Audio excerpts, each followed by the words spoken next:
तो हाँ, बिल्कुल आप सही जगह है। अगर आपको लगता है कि आपका पैसा सेफ है सिर्फ सेविंग अकाउंट में रख के, तो एक बार फिर से सोच लीजिए कि आप गलत हो सकते हैं, और ये वीडियो उसी बारे में है।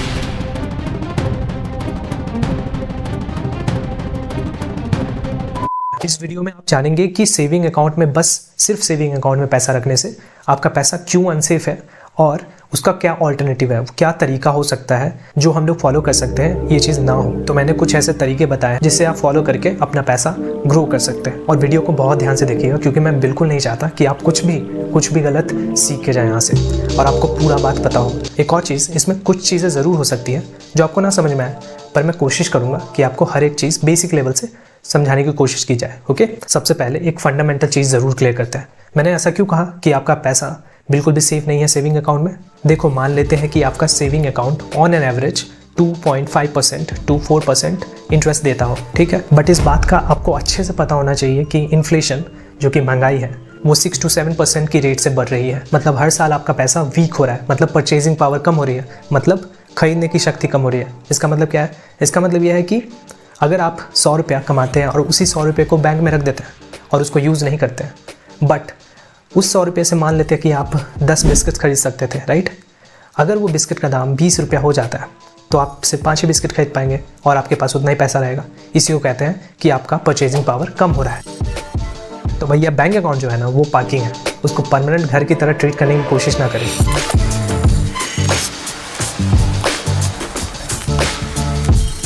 सो welcome to money mechanic series, जिसमें हम लोग मनी से रिलेटेड जितना भी चीज़ है उसके हर एस्पेक्ट को समझने की कोशिश करते हैं, और वो भी बहुत आसान तरीके से। तो टॉपिक पे वापस आते हैं और हम लोग डिस्कस करते हैं 6 ऐसे तरीके जिसे आप यूज़ करके बस कैश में ना रख के बैंक में आप अपने पोर्टफोलियो को डाइवर्सिफाई कर सकते हैं। बोले तो अलग अलग जगह आप अपने रिस्क को कम करेंगे और अपने मनी को, जो आपका जो वेल्थ है, टोटल वेल्थ है, उसको मैक्सिमाइज करने की कोशिश करेंगे, बढ़ाने की कोशिश करेंगे, ठीक है। तो सबसे पहले अपना आता है precious metal, gold, silver, platinum. ये चीज़ तो बहुत लोगों को ऑलरेडी पता है, राइट, कि गोल्ड की सप्लाई लिमिटेड है और रुपये अनलिमिटेड प्रिंट हो सकता है। वैसे कैश की प्रिंटिंग अनलिमिटेड करने में भी एक प्रॉब्लम है, जो कि इस वीडियो का टॉपिक नहीं है, किसी और वीडियो में बताऊंगा, बट अच्छा खासा इकोनॉमिक्स है इसके पीछे। खैर, इसीलिए लॉन्ग टर्म में गोल्ड की प्राइस जनरली इंक्रीज ही होती है, ठीक है। चलो एग्जाम्पल ही लेते हैं। साल 2000 के आसपास ना गोल्ड की जो प्राइस थी ना, वो 4,000 to 5,000 रुपीज़ के आसपास ही थी। लेकिन आज देख लो, आप जानते हो कि कितना है।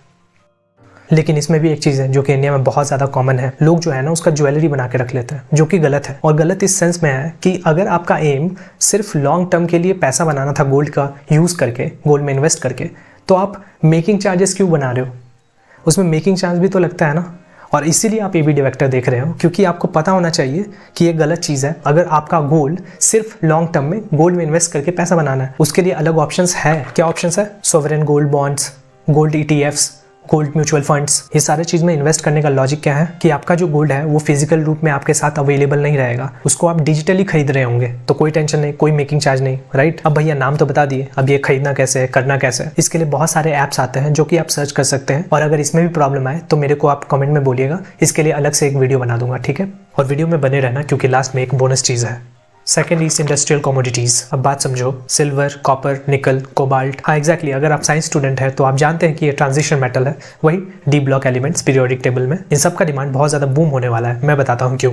इलेक्ट्रिक गाड़ियाँ, सोलर पैनल्स, बैटरीज, सब इन पे डिपेंड करते हैं। ईवी में नॉर्मल कार से ज़्यादा कॉपर लगता है। जब डिमांड बढ़ती है, प्राइस ऊपर जा सकता है, और अब सभी को पता है कि फ्यूचर में कितना ज़्यादा ईवी का डिमांड बढ़ने वाला है। एंड सो इन मेटल्स का भी और इनका प्राइस भी बढ़ेगा। तो इसमें आपको क्या करना चाहिए? गोल्ड की तरह कॉपर, निकल ये सब खरीदने लगे? नहीं ना। तो ज़्यादा बेटर तरीका क्या होगा? उन कंपनीज में ही इन्वेस्ट करो जो इन सब मेटल का यूज़ करके ये सब बनाती हो, या तो कमोडिटी म्यूचुअल फंड्स या फिर इंटरनेशनल ETFs। अच्छा, मुझे पता है कि आप में से बहुत सारे लोग ऐसे हैं जिनको नहीं पता कि ये सारा चीज़ खरीदा कहाँ जाता है, या फिर यही नहीं पता कि होता क्या है, जनरल ETF क्या होता है। नो प्रॉब्लम, इन सब के बारे में मैं बहुत अच्छे तरीके से बेसिक से बताऊंगा कि ये सब होता क्या है और सबसे बेस्ट प्लेटफॉर्म क्या होगा ये सब करने के लिए। ये सब स्टेप वाइज, वीडियो वाइज आपको क्लियर होता जाएगा, सो आपको टेंशन लेने की जरूरत नहीं है। ओके, आप इसको ऐसे देखो ना कि शुरुआती तौर पे ये जितने भी मेथड मैं बता रहा हूँ, जितने भी वेज बता रहा हूँ, इसको आप अच्छे से जान लो। इसके बाद आपको एटलीस्ट कुछ तो क्लैरिटी मिलेगी इन सब के बारे में कि ऐसी चीज़ें एग्जिस्ट करती हैं कम से कम, फिर आप अच्छे तरीके से जान सकते हैं। वैसे कुछ भी टेंशन लेने वाली बात नहीं है, क्योंकि आगे ये सारी चीज़ें आने वाली वीडियोस में क्लियर होते जाएंगे, वो भी बेसिक लेवल के साथ। तो वही बात है, आप तांबा खरीद के घर में जमा करने लगोगे तो मम्मी तो रीसेल पे डाल ही देगी ना उसको। ध्यान में रहे कि बहुत ज़्यादा वोलेटाइल होता है, बोले तो कम समय में ही बहुत ज़्यादा प्राइस ऊपर नीचे होते रहता है। तो आपकी थिंकिंग अगर लॉन्ग टर्म के लिए है तभी इस ऑप्शन को कंसिडर करना। Now the third one, currency switch. सारा पैसा रुपी में रखना भी रिस्क है। तो रुपी जो है अगर लॉन्ग टर्म में देखा जाए ना, डॉलर के अगेंस्ट गिरता ही रहा है, इसीलिए कुछ लोग थोड़ा पैसा इंटरनेशनल फंड में रखते हैं। तो ये सारे करेंसीज रिलेटिवली बहुत ज़्यादा स्टेबल रहते हैं। किस समय? क्राइसिस के समय। ध्यान में रहे कि फॉरेक्स ट्रेडिंग बिगनर्स के लिए तो बहुत रिस्की होता है, ठीक है। तो क्यों बताया मैंने? याद दिला दूं कि हम लोग बहुत सारे वेज को जान रहे हैं, कर नहीं रहे हैं या फिर फोर्स नहीं कर रहा आपको करने के लिए। अल्टीमेटली हम वो सारे मेथड्स को जानना चाहते हैं जो कि आपके पोर्टफोलियो को डाइवर्सिफाई करेगा। अब डाइवर्सिफाई करना मतलब अलग अलग दोस्त बनाना। जरूरत के समय अगर एक दोस्त काम नहीं आ रहा तो वो दूसरे टाइप का दोस्त काम कर जाएगा, ऐसा कुछ। इसी को कहते हैं पोर्टफोलियो डाइवर्सिफिकेशन। वो आपका कैश वाला दोस्त जो कि बैंक में पड़ा हुआ है, उससे बेटर क्या क्या ऑप्शन हो सकते हैं और उसके अलावा आप क्या क्या और दोस्त बना सकते हैं। Now the fourth one, sovereign guarantee. ये one of the safest option है। गवर्नमेंट बॉन्ड्स देखो, इस चीज को आप ऐसे समझो कि आप गवर्नमेंट को पैसा उधार दे रहे हो और बदले में गवर्नमेंट आपको इंटरेस्ट पे कर रहा है। हाँ, इसमें एक चीज है, इसमें बाकी सारे ऑप्शन से रिटर्न्स बहुत कम है, बट ये भी तो देखो कि रिस्क भी तो कम है। एक्साइटिंग नहीं है बट स्टेबल तो है। अब रियल वेल्थ क्रिएशन की बात करते हैं। Value stocks. वैल्यू स्टॉक्स बोले तो गुड कंपनीज जो प्रॉफिट कमा रही है, जो 20-30 साल से स्ट्रांग है, इन कंपनीज का आप स्टॉक खरीद लो। उनमें इन्वेस्ट करना मतलब बिजनेस का स्मॉल पार्ट ओन करना, और जब वो कंपनी ग्रो करेगी आपका पैसा ग्रो करेगा। यहाँ पावर है कंपाउंडिंग की और टाइम सबसे बड़ा एडवांटेज प्ले करेगा। अच्छा, कंपाउंडिंग पे भी एक अच्छा वीडियो बनाऊंगा जो कि फ्यूचर में आप देख रहे होंगे। बहुत मस्त चीज़ है। ग्रोथ ऐसा नहीं होता कि 2, 4, 6, 8 ऐसा कुछ नहीं।